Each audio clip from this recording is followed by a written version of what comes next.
Black Panther's daring trial to face Ra and Khonshu. While T'Challa has sought to grow his power, so too have the forces of Moon Knight. And with access to a unique new resource, Ra and Khonshu are stronger than ever. How will Wakanda stand in its resistance against the kings of the upper and lower kingdoms? And T'Challa prepared to bear the consequences of tapping into such dangerous wells of power. Ultimate Black Panther Volume 1, Issue 6. A diabolical genius known as the Maker created his ideal Earth by systematically preventing anyone from ever becoming a superhero. To rule his perfected Earth, he placed supervillains in charge of different regions, and together the Maker's Council quietly orchestrated the history of the world. Among them are Ra and Khonshu, who oversee Africa, all but the impenetrable isolated kingdom of Wakanda. But when Ra and Khonshu planted an assassin within Wakanda's borders, King T'Challa was forced to send the kingdom into war. Storm and Killmonger, trusted members of T'Challa's inner circle, alongside his sister Shuri and his wife Queen Okoye, led Black Panther to a mysterious green ore that acts counter to vibranium, accelerating the growth of life uncontrollably. But Ra and Khonshu stole some of this unknown element to empower their own kingdom against Wakanda. We pick up in a small village in West Africa where a young African boy is suffering from an unknown illness that no one can cure. The boy is in pain and will soon die. In his suffering, Lord Khonshu appears and says, "There is suffering, so I came. I am many things, and tonight I am the hope you seek." Khonshu places his hand upon the boy's head, releasing a blue energy that radiates in all directions. The boy goes unconscious, and Khonshu states that the boy will wake and be without pain. Khonshu is convincing people that he's a god, performing miracles and building an army of zealots willing to die for him. Shuri continues saying he's already got his own mist. They say he built a kingdom from the earth itself, performing miracles. This is why they follow him. He heals the sick, he changes the earth, and people want to believe in his power. T'Challa replies, his power comes from that element, Shuri, an element I know he doesn't understand, because even I don't understand it. T'Challa says, I will not wage war against the people of Africa, no matter who they follow. Then Shuri says, then what, T'Challa? Do we hope for peace until he has an army large enough to climb our walls? T'Challa responds, perhaps the walls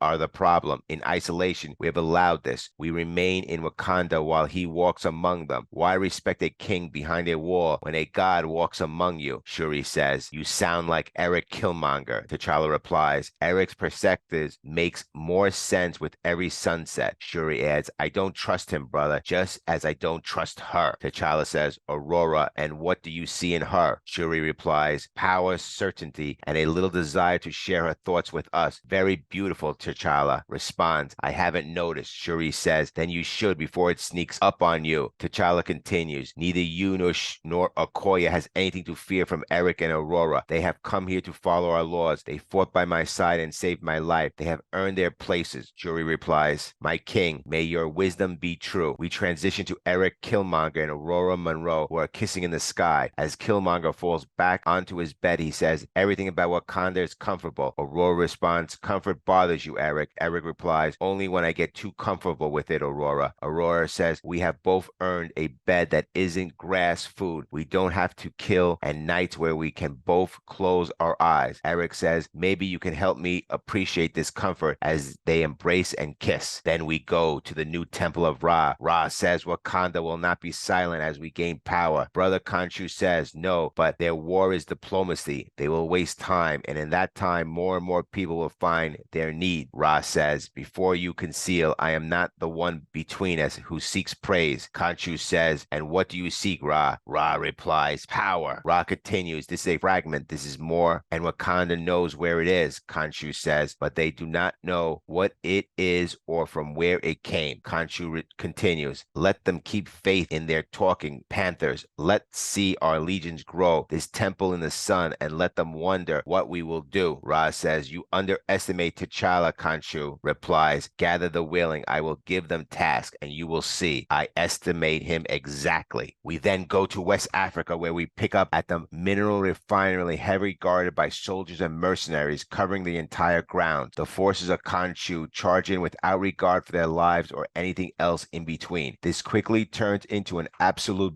bloodbath. But amid all the chaos and explosion, as the controlled forces charge in, we see a purple barrier go up, one that can withstand any blast or attempt to breach it. It is Wakanda technology that built this wall. One of the soldiers asks, "What just happened?" The Black Panther says, "Evacuate your people now." The soldier asks, "And who are you?" The Black Panther replies, "I'm the one hoping there are innocent people working here, even if your weapons suggest otherwise. This operation is over. You are no longer safe in Africa." A few seconds later, the entire refinery explodes in a huge detonation, and we see Black Panther shoot out of there like a missile. He is confronted by Khonshu. As both Black Panther and Khonshu face each other, Khonshu asks, "What kind of moves are you making to protect corporations now?" Black Panther responds, "What kind of action stop terrorists?" Khonshu replies, "Well, I kind of hide behind its walls and traditions and let invaders steal from the space around it." Black Panther says, "So now you're just pretending to be a god and an activist too?" Khonshu answers, "I'm doing what Wakanda should have done generations ago, and you would be wise to let me continue. Can't you say there's nothing you can do to stop me?" Black Panther says, "I hate to disappoint a god, but I don't believe." As the Black Panther throws a right hand, which is caught by Khonshu, and then a roundhouse kick, which makes Khonshu bleed. But then Khonshu smashed the floor and says, "Very well." Khonshu turns his back on the Black Panther, seemingly having accomplished what he wanted, the destruction of the refinery. Khonshu looking like he's protecting Africa, and Black Panther looking like he is protecting the corporates. Khonshu says, "Then I suppose we'll have war." Next issue, Ultimate Black Panther Volume 1, Issue 7.